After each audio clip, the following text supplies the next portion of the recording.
12 बजे माता कौशल्या के सामने चतुर्भुज रूप में प्रकट है। जैसे माता कौशल्या ने भगवान को देखा चतुर्भुज रूप में, तुरंत अपनी पूजन की थाली उठाई और थाली उठा करके भगवान की आरती उतारी। सारे जितने भी देवता थे वो बड़े आश्चर्य में पड़ गए कि बता, माता कौशल्या के यहाँ बेटा बन करके आए भगवान और ये आरती उतार रही है। तो माता कौशल्या ने भगवान की आरती उतार करके और एक कोने में जाकर के बैठे। भगवान ने सोचा कि बता, मेरे लिए ऋषि मुनि महात्मा सब कुछ त्याग करके और मेरे दर्शन के लिए तरसते हैं और ये माता कौशल्या कोने में जाकर के बैठे। भगवान चल करके गए, माता जी कुछ नाराज हो। कौशल्या ने कहा मेरे से बात मत करना, झूठे कहीं के। भगवान ने कहा माता जी मैंने तो अभी कुछ बोला ही नहीं हूँ, मेरे झूठा कैसे हो गया। बोले याद करो तुमने कहा था मैं तुम्हारा बेटा बन करके आऊंगा, तो ये देखो तुम मेरी बेटा बन के आए, मेरे बाप बन करके आओ। भगवान ने कहा माता जी ये रूप तो मैंने आपको इसलिए दिखाया कि मैं चतुर्भुज रूप में वही हूँ जिसको तुमने बेटा रूप में माना। तो कौशल्या ने कही कि ये 4 हाथ वाला बेटा होता है। अगर मोहल्ले में किसी के यहाँ बेटा बेटी हो और 5 की जगह 6 उंगली होती तो कहते बेटा तो हुआ पर छिंगा हुआ है। क्या बताऊंगी 4 हाथ वाला बेटा हुआ। भगवान ने कहा मैया मैं 4 हाथ को 2 कर लूं तो का फिर भी गोद में नहीं लूंगी। बेटा पैदा होता है ये कपड़े लत्ते जेवर लाठी ये सब पहन के होता है। भगवान ने सोचा ये भी उतारना पड़ेगा। भगवान ने सारे जितने माला थे शंख चक्र ये सब अलग करके कहा मैया आप तो मेरे को बेटा कह करके बोल दो। कहा अभी भी नहीं बोलूंगी। बेटा जब होता है तो इतना बड़ा 5 फीट का होता है। भगवान तुरंत छोटे से बन गए। कहा अब बेटा कह करके बोलकर गोद में ले लो। कौशल्या ने कही अभी भी नहीं बोलूंगी। कहा अब क्या हुआ। बोले तुम बंद तो गए छोटे से पर मुंह तो तुम्हारा बड़ा है, पट पट बोले जा रहे हो। बेटा पैदा होता है तो कोई बोलता है, ये भी बताना पड़ेगा। भगवान चुप हो गए। इशारा से कहा कि अब मेरे को गोद में ले लो। मैया ने कही अभी भी नहीं लूंगी। बेटा जब पैदा होता है तो उसको पहले क्या करना पड़ता है, रोना पड़ता है। सुनी बचन सो जाना रोदन ठाना कोई बालक यह चरित गावै हरि पद भावै न परि भवै। प्रधेनो सुर संग नीर मरुधर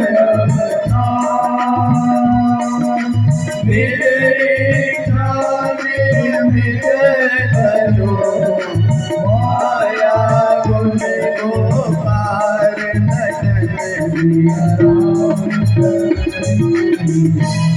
अब इधर भगवान ने जैसे रोना शुरू किया तो उसी समय पर दासी जाकर के महाराज दशरथ के पास पहुंच गई।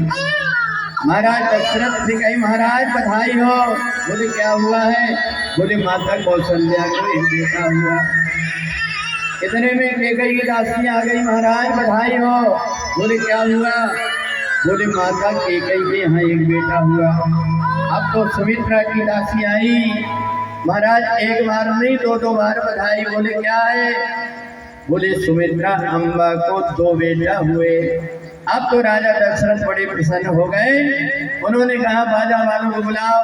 पूरे गांव में बात फैल गई और राजा दशरथ के अंगना में सारी जितनी माताएं ही आकर के बधाई लेकर के पहुंच गई। 4 प्रगटे ललनवा अवध में बाजे बजवा। 4 प्रगटे ललनवा अवध में बाजे बजवा। 4 प्रगटे ललनवा अवध में बाजे भजनवा। चार चार प्रगटे नरनवा अवध में बाजे भजनवा। बाजे भजनवा सखी बाजे भजनवा। बाजे भजनवा सखी बाजे भजनवा। चार चार प्रगटे नरनवा अवध में बाजे भजनवा। चार चार प्रगटे नरनवा अवध में बाजे भजनवा।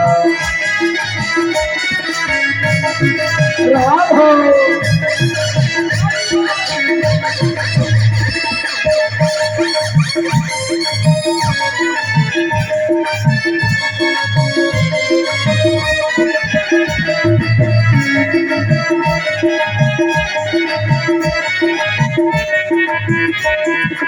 कोई सुत सुंदर गोरे वरण के।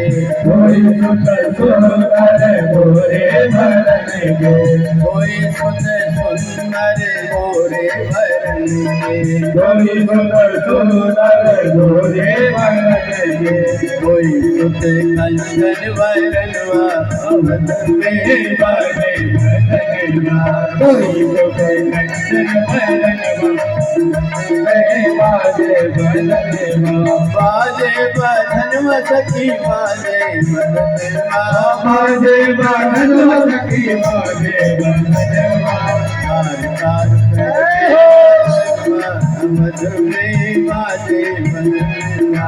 चार चार प्रगटे नरनवा अवध में बाजे भजनवा।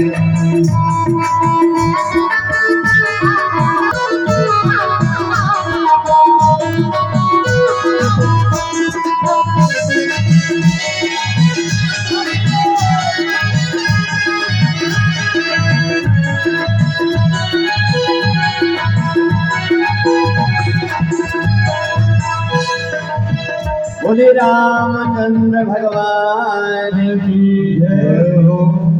तो ऐसे भगवान राम का प्रकट हुआ। और देखना राम जी और सीता जी ये अलग अलग नहीं।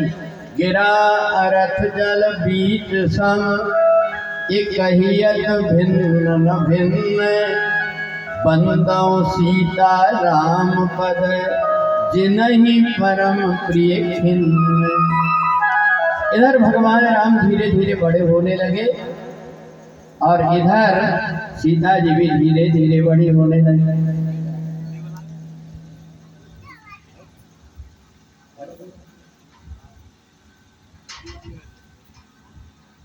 पर देखना पुरुष बली नहीं होते है समय होत बलवान।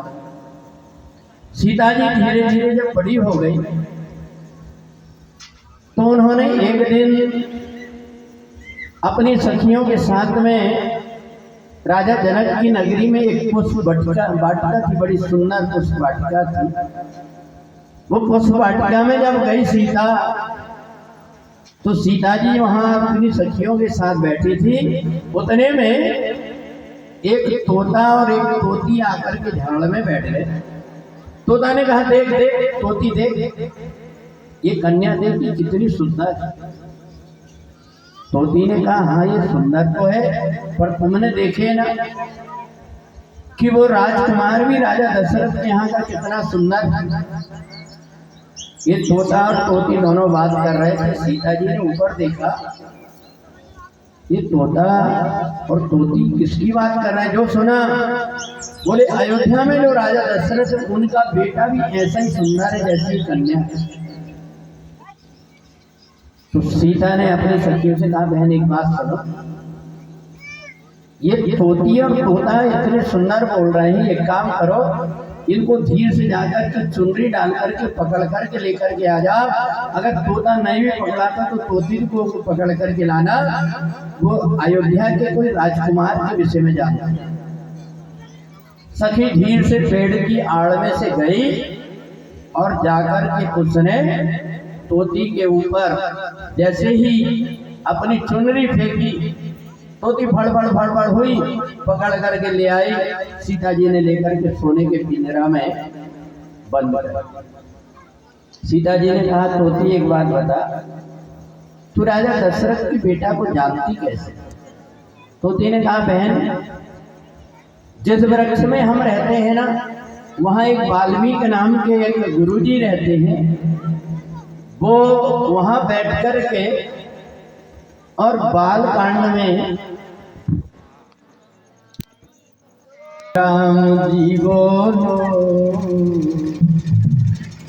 राधे श्याम जी बोलो, सीताराम जी बोलो, राधे श्याम जी बोलो, सीताराम जी बोलो, राधे श्याम जी बोलो, सीताराम जी बोलो, राधे श्याम जी बोलो, सीताराम जी बोलो, राधे श्याम जी बोलो, सीताराम जी बोलो, राधे श्याम जी बोलो, सीताराम जी बोलो, राधे श्याम जी बोलो, सीताराम जी बोलो, राधे श्याम जी बोलो। सीता जी की सखियों ने पकड़ करके तोती को ले आई और सोने के पिंजरा में बंद कर दी। इधर तोती ने जब सीता जी को भगवान राम के विषय में बताया तो सीता ने कहा, देख, तू उनके विषय में बहुत कुछ जानती है, अब मैं तेरे को घर लेकर के चलती हूँ और वहाँ तेरे को खाने पीने को दूंगी, परंतु अब मैं तेरे को यहाँ से पिंजरा से बाहर नहीं करती। तो तोती तड़पने लगी। उसने कही, नहीं बहन, तू ऐसा मत कर, इस समय पर मैं गर्भवती हूँ, मैं कहीं वृक्ष में जाकर के घोंसला बना करके वहाँ अंडा दूंगी, मेरे बच्चे होंगे, मैं तेरे हाथ जोड़ती हूँ, हम पति पत्नी दोनों को जाने दे यहाँ से। सीता ने कही, नहीं, मैं तेरे को नहीं जाने दूँ। तोती घबरा गई कि पिंजरा में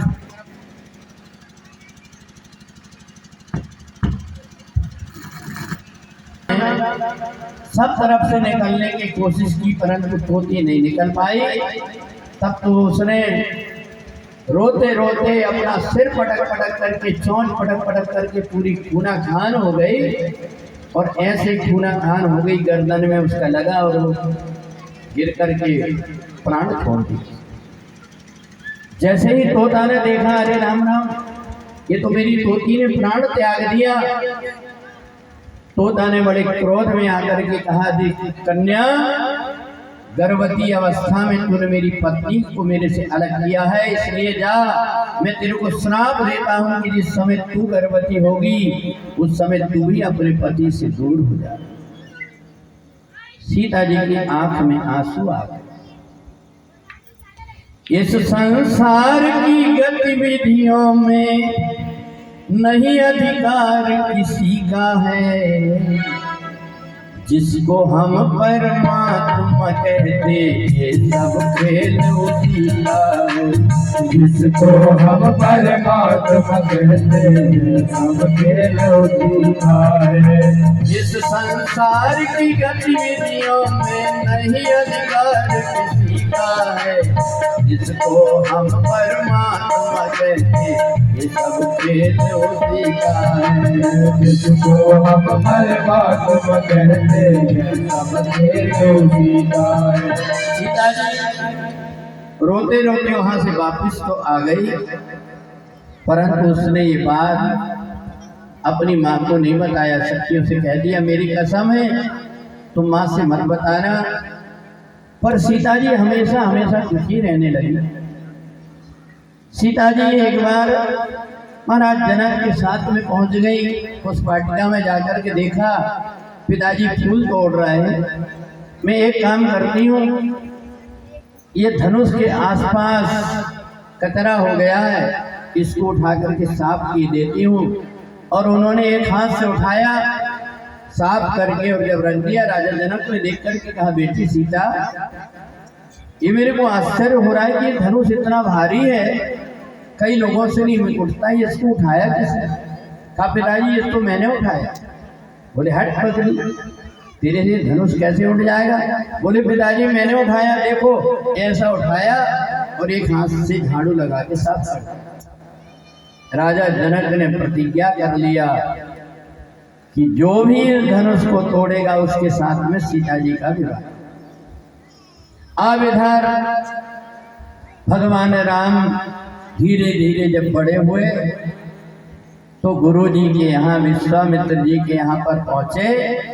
उनका यज्ञ करा करके बैठे थे और उसी समय गुरु जी ने पुरातन कथा सुनाने लगे। राघव, मेरा तो यज्ञ पूर्ण हो गया, परंतु एक यज्ञ और आगे है, क्या तुम वहां चलोगे? राम जी ने कहा, गुरुदेव जैसे आपकी आज्ञा। तो धनुष यज्ञ सुन रघुकुल नाथा, धनुष यज्ञ सुन रघुकुल नाथा, धनुष यज्ञ सुन रघुकुल नाथा, धनुष यज्ञ सुन रघुकुल नाथा, हरषि चले मुनिवर के नाथा, हरषि चले मुनिवर के नाथा।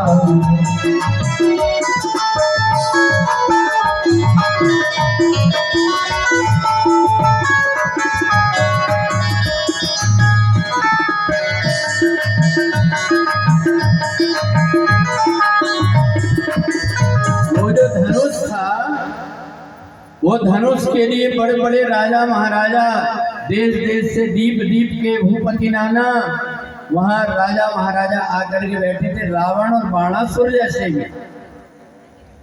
परंतु रावण जैसे ही धनुष को देखा, धनुष को उठाने के लिए गया, उसी समय आकाशवाणी हुई, अरे रावण, तेरी बहन उम्मीनसी को राक्षस हरण करके ले जा रहे हैं। तो रावण ने अपने मंत्री से कहा, राहु से काम करना, ये धनुष किसी न से ना उठे, जरा इसके ऊपर तू जाकर के बैठ जा। तो राहु जाकर के बैठ गया धनुष के ऊपर। अब इधर भगवान शंकर से पार्वती जी ने कहा, भोले बाबा आज मैं आपसे कुछ मांगना चाहती हूँ। तो भोले बाबा ने कहा, बताओ पार्वती क्या कह रहे हैं? बोले, आज सीता जी मेरी पूजा करने के लिए आई थी और मैंने उनको वरदान दे दिया। बोले, क्या वरदान दे दिया? बोले, मन जाहि राज्य मिलई सोबर सहज सुंदर साम। बोले, मैंने वरदान दे दी। तो शंकर जी ने कहा, हम क्या करें? बोले, आप ऐसा करो, ये बड़े बड़े राजा महाराजा आए हैं, इनसे धनुष ना उठे, इसलिए धनुष के ऊपर बैठ जाओ। तो भगवान शंकर ने कहा, ठीक है देवी। तो भगवान शंकर भी जाकर के धनुष के ऊपर बैठ गए। इधर पृथ्वी ने धनुष को पकड़ करके रखी है, ये धनुष दुष्ट राजाओं से ना उठे, और उधर राहु ने भी दबा करके रखा हुआ है। जैसे ही राजा जनक ने कहा कि आज जो भी धनुष को तोड़ेगा उसके साथ सीता जी का विवाह हो जाएगा, तो भूप सहस दस एक ही बार लगे उठावन करई नटारा, लगे उठावन करई नटारा, लगे उठावन करई नटारा।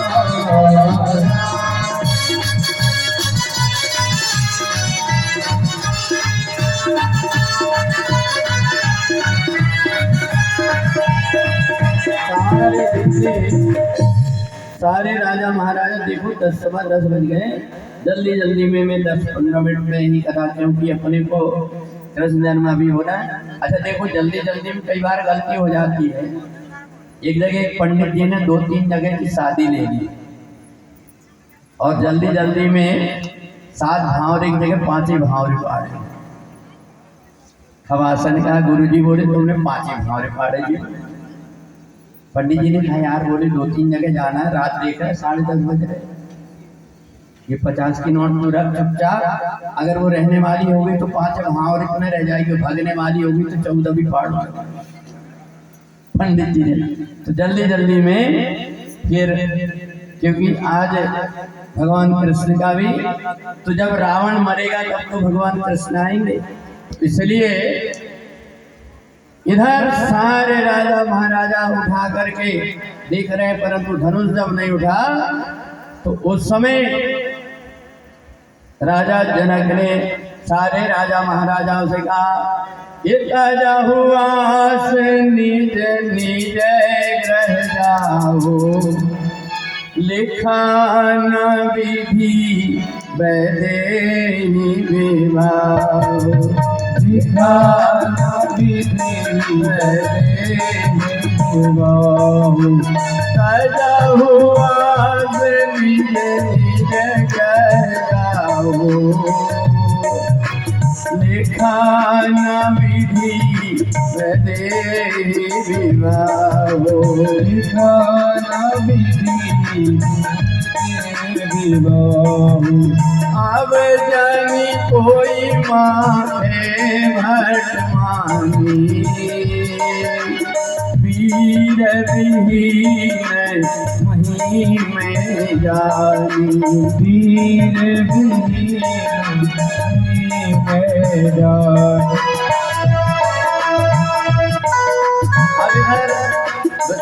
अब इधर जैसे राजा जनक ने कहा, हे राजाओ अब क्या मुंह लटका करके बैठे, उठो अपने अपने घर जाओ, अब काय को बेशरम जैसे बैठे हो ना नीचे करके।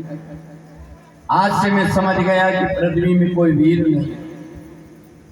पर जैसे ही राजा जनक ने बोला उसी समय पर लक्ष्मण जी खड़े हो गए। क्यों खड़े हो गए पता है? लक्ष्मण जी हैं डंडा और राम जी क्या है? झंडा। रघुपति कीरति दंड पताका, रघुपति कीरति विमल पताका, दंड समान भयं जस जाता। तो लक्ष्मण जी डंडा है, तुरंत उठ करके खड़े हो गए। और जैसे लक्ष्मण जी ने बोला, इतनी जोर से बोले कि राजा महाराजा जो कुर्सी में बैठे थे साहब, वो कुर्सी नीचे गिर गई। ये लखन सकोप बचन जब मोले, जगमगाई मही दे कजरोले, जगमगाई जोनी कजरोले, जगमगाई जोनी कजरोले। लक्ष्मण जी ने जैसे बोला तो राजा महाराजा कुर्सी से जो नीचे गिर गए, वो कुर्सी के नीचे घुस करके पकड़ करके बैठ गए। अब पता नहीं क्या होने वाला।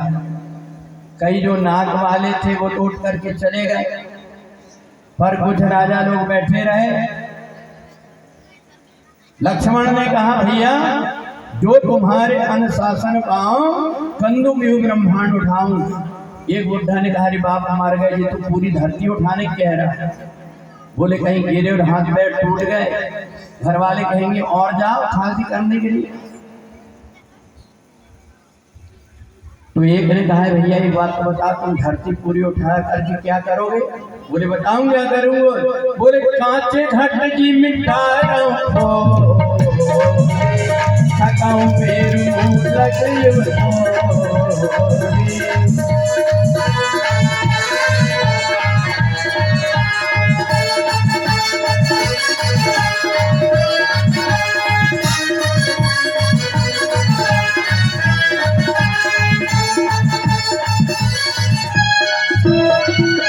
लक्ष्मण ने कहा, ये धरती उठा करके ऐसा पटूंगा जैसे मड़का फूटता वैसे फूट जाएगा। बोले अब तो नहीं बचेंगे दादा, मरे। अच्छी जोर से कुर्सी पकड़ करके बैठ गए। विश्वामित्र जी ने देखा, इस समय पर राहु भी उठ करके चला गया। अब तो विश्वामित्र समय शोभे जानी, विश्वामित्र समय शोभे जानी, बोले अति स्नेह मैं वाणी, बोले अति स्नेह मैं। उठाओ राम भजहु भव तापा, उठाओ राम भजहु भव तापा, बेटा हूँ तात जनक हरितापा, बेटा हूँ तात जनक।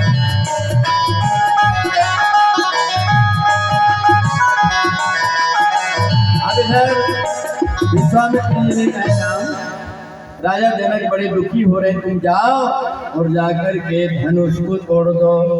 तो राम जी जैसे गए और उसी समय पर सारे राजा महाराजा देखते रह गए और ले चढ़ावत फेंकत गाड़े, काहुन लगा देख जब गाड़े।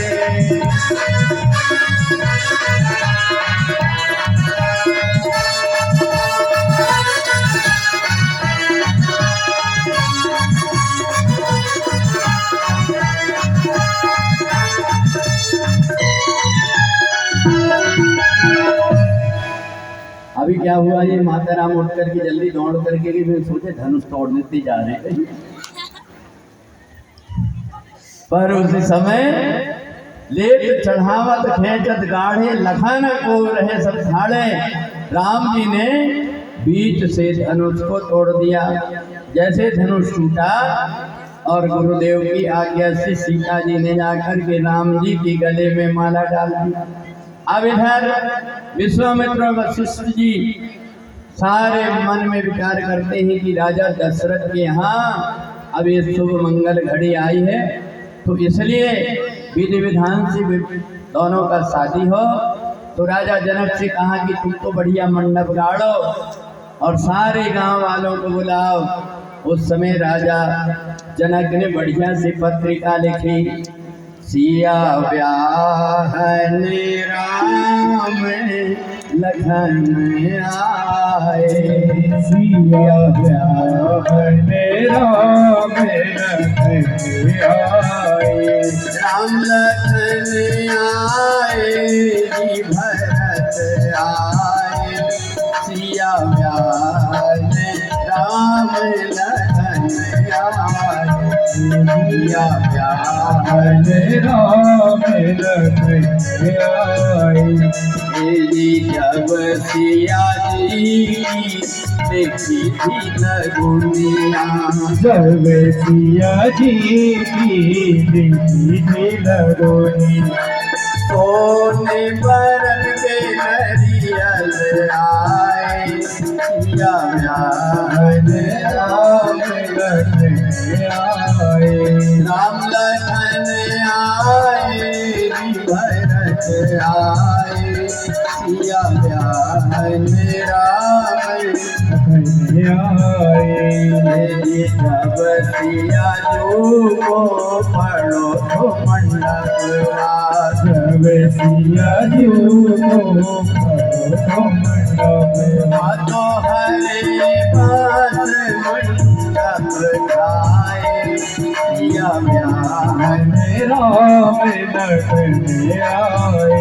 जब सिया जी को चढ़ो तो चढ़ावा, जब सिया जी को चढ़ो तो चढ़ावा, बरन बरन के जेवर आए, सिया ब्याहन राम लखन आए।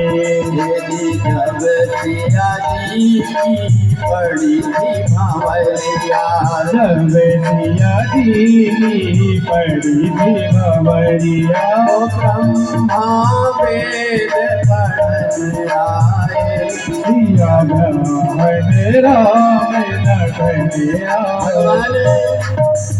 राम जी का जैसे विवाह हुआ, तीनों भाइयों का भी वहीं जनकपुर में जब विवाह हुआ, सारी सखियों ने कहा बहन एक बात बताओ, पूरा विवाह हो गया, ये गोरा वाला तो पट पट बोलता, पर ये सांवला वाला देख देख करके मुस्कुराता, पर बोलता नहीं, कहीं गूंगा तो नहीं है।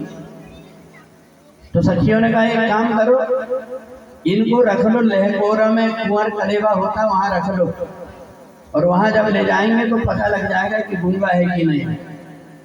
तो वहां भगवान राम को सब सीता जी के साथ में जब लेकर के गए कुंवर कलेवा के लिए, तो वहां पर सखियां राम जी से पूछती हैं, परंतु राम जी नीचे सिर कर लेते हैं, कुछ बोलते नहीं। एक सखी ने कहा मैं बात करती हूँ, कैसे बात नहीं करता। तो एक सखी राम जी के पास बोली, एक सखी राम जी से पूछी, तुम काले भये कहो लला कौन पे गए, कहो लला कौन पे गए, कहो लला कौन पे गए, कहो लला कौन पे गए। काले पिता है न काली मैदारी, काले पिता है ना काली मैदारी, काले अवध में न कोई नर नारी, काले अवध में ना कोई नर नारी। तुम काले कलुगे भय कहो लला कौन पे गए, कहो लला। कौन पे गए, कहो लला कौन पे गए। अच्छा, सखियों ने कहा ये बता तुम अपने बाप पे गए कि माँ पे। राम जी ने फिर नीचे से कर लिया तो एक सखी ने धीर से अपनी कोहनी भर लगाई और राम जी से कहने लगी, अरे बताए रे बबुआ ये रउआ खाट का है कारी, बताए दे बबुआ रउआ खाट गाय गारी, बताए दे बबुआ रउआ खाट गाय गारी। सखी ने कही इसके बाप को भी जानती, बोले क्या, राजा दशरथ ने गजब कर डारी, राजा दशरथ ने गजब कर डारी, एक ही मर्दवा की तीन तीन नारी, बताए दे बबुआ रउआ देश काहे गारी, बताए दे बबुआ रउआ देश काहे गारी, बताए दे बबुआ। सखी ने कही इनको मैं जानती हूँ, इनके बाप को भी जानती हूँ। बोले इनके बाप की तीन तीन औरत है। और एक बात और बता दूं, ये माँ बाप से पैदा होते तो माँ बाप पे जाते हैं, तो खीर खा के पैदा हुए हैं तो कहाँ से माँ बाप पे जाएंगे। लक्ष्मण जी ने कहा भैया ये इतनी गाली दे रही हैं सखियाँ, तो राम जी ने कहा अभी तुम गांव में गौली गांव में जाकर के देखो, वहाँ की तो गौल ने और बोलती, करिया पड़गा रे समझी मेरी गारी ऐसी गाती। एक जगह तो हमने देखे वहाँ का हम गा रहे थे, कुत्ता की पूंछ जैसे समझी की मूंछ, बता। तो राम जी ने कहा ये ससुराल की गाली है, सुनना ही पड़ता है। तो ऐसा भगवान राम जी का जैसा विवाह हुआ था, वैसे तीनों भाइयों का जनकपुर में विवाह हुआ।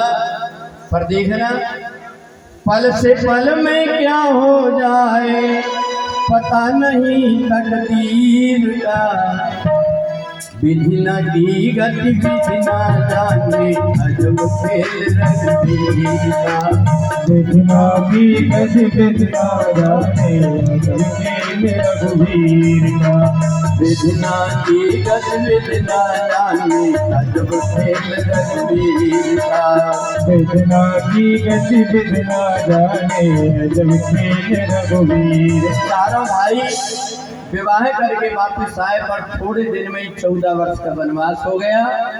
और वनवास में रावण ने सीता जी का हरण करके ले गया, इसलिए वानर भालुओं की सहायता से भगवान ने रावण का वध किए। रावण और कुंभकर्ण जब मरे तो ये तीसरे जन्म में जाकर के क्या बने थे पता है, दंत वक्र और शिशुपाल बने थे तीसरे जन्म में। जय विजय। उनके अवतार के लिए हमको भगवान श्री कृष्ण को बुलाना पड़ेगा। और अब भागवत जी की आगे की कथा